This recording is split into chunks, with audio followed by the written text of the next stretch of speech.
సంక్రాంతి అనగానే పిండి వంటలు గుర్తుకొస్తాయి. విశాఖలో నోరూరించే పిండి వంటలను విశాఖ నగరంలో తయారు చేస్తున్నారు. తాతలు, అమ్మమ్మ, నానమ్మల కాలంలో ఏ విధమైన పిండి వంటలు ఉన్నాయో అదే రకమైన పిండి వంటలను అమ్ముతున్నారు. బూర్లు, గారెలు, జంతికలు, బొబ్బట్లు, పొంగడాలు, పూతరేకులు, కాజాలు వంటివి తయారు చేస్తున్నారు. ఇక మారుతున్న కాల పరిస్థితుల నేపథ్యంలో గతంలో వలె అన్ని రకాల వంటలను తయారు చేసే సమయం ప్రజలకు లేదని, ప్రజలకు కావాల్సిన విధంగా అన్ని రకాలైన రెడీమేడ్ వంటకాలను తయారు చేస్తున్నామని అంటున్నారు.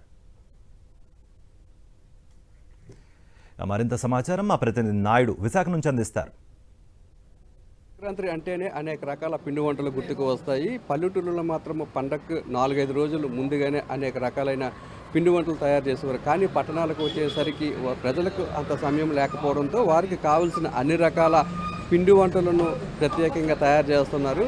జంతికలు, బూర్లు, గారెలతో పాటు అనేక రకాలైన స్వీట్స్ని రెడీమేడ్గా తయారు చేసి సంక్రాంతి పండగకి ఏ వస్తువులు అయితే అవసరమైతే అటువంటి వస్తువులు స్వీట్ షాప్లో తయారు చేస్తున్నారు. మనం ప్రస్తుతం తాపేశ్వర వారి షాప్లో ఉన్నాం. ఇక్కడ సంక్రాంతి నేపథ్యంలో ఎటువంటి పిండి వంటలు తయారు చేస్తున్నారు, అలాగే వ్యాపారం ఏ విధంగా జరుగుతుంది అనే విషయాలు మనతో మాట్లాడడానికి ఇక్కడ ఉంటున్నాం. సార్ చెప్పండి సార్, సంక్రాంతి నేపథ్యంలో ఎటువంటి వంటలు తయారు చేస్తున్నారు? అంటే ఒకప్పుడు అన్ని ఇంట్లో మీరన్నట్టు 2-3 రోజుల క్రితం చేసి వారం క్రితం స్టాక్ పెట్టుకొని 2-3 నెలలు తినే రోజులు ఉండేవండి.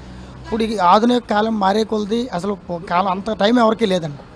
అందుకోసమని మీ అందరి కోసం అన్నీ దొరకాలనే విధంతో ఆలోచనతో బోర్లు, కొబ్బరి బోర్లు, పొంగడాలు, పాకం గారెలు, అరిసెలు, నేత అరిసెలు, మామూలు అరిసెలు, జంతికలు, మొత్తం రకరకాల సున్నుండలు, కజ్జికాయలు, ఇలా సాధారణమైన అమ్మమ్మ వాళ్ళు పూర్వం ఏవైతే వంటలు చేసేవారో అవన్నీ కూడా ఈ రోజుల్లో కూడా దొరికేలాగా అందరికీ అందుబాటులో ఉండేలాగా ప్రతి ఒక్కటి ప్రిపేర్ చేస్తూ భోగి అయినా, సంక్రాంతి అయినా, కనుమ అయినా ఈ 3 రోజులతో కాకుండా మిగతా రోజుల్లో కూడా ఇదే రుచిని అందించాలని తాపేశ్వరం నుంచి వచ్చి ఇక్కడ దాదాపు 15 ఏళ్ల క్రితమే మనం షాప్ పెట్టామండి.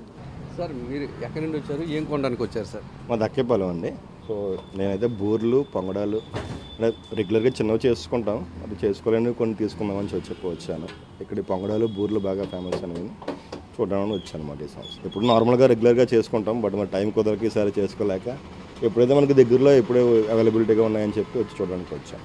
అది ఎలా ఉంటుంది సార్, అంటే బయటకు కొంటారు కదా షాపుల్లోని, అవి ఎలా ఉంటాయి, ఇంట్లో తయారు చేసి రెంట్లకి ఏమైనా తేడా ఉంటుందా, లేదా ఇంచుమించు రెండు ఒకేలా ఉంటుంది? నార్మల్గా కొన్ని షాపులో డిఫరెన్స్ వస్తుంటుంది, బట్ ఇక్కడైతే బాగా అంటే ఇంట్లో టేస్ట్ ఎలా ఉంటుందో సేమ్ టేస్ట్ ఉంటుందని తెలుసుకొని రావడం జరిగింది. సో ఇప్పుడు రెగ్యులర్గా మనకి ఏం కావాలన్నా ఇక్కడికి వచ్చి తీసుకుంటూ ఉంటుంటాం.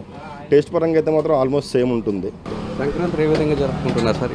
బాగుంది, అందరూ వచ్చారు సంక్రాంతికి చిన్నపిల్లలతోటి ఇంట్లో మన దొరికిన 2 రోజుల సమయాన్ని సరదాగా ఇంట్లో అందరితో కలిపి హ్యాపీగా జరుపుకోవడానికి మనం ప్రతి తాతల కాలంలో ఎటువంటి వంటకాలు అయితే ఉండేవారో అదే వంటకాలను ఇప్పుడు వండుతూ ఇప్పుడున్న ప్రజలకు అందించే అన్ని ఏర్పాట్లు కూడా చేసామని ఈ గజ్జికాయలు, బూర్లు, జంతికలతో పాటు సంక్రాంతి పండగకు ఏ అయితే వంటలు ఉంటాయో వాటన్నింటినీ కూడా గత 15 సంవత్సరాల నుండి కూడా ఇక్కడ వండుతూ ఇక్కడ ప్రజలందరికీ కూడా అందిస్తున్నామని ఇక్కడ తాపేశ్వరం స్వీట్స్కి సంబంధించిన యజమాని చెప్తున్నారు. కెమెరా రమేష్తో నాయుడు, విశాఖపట్నం నుంచి.